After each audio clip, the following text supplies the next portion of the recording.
Так, ну что, все. Снял колеса, помыл их, поставил зимние колеса.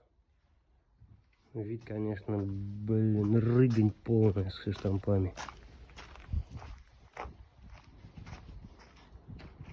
Вот так вот. Придется полгода ездить так.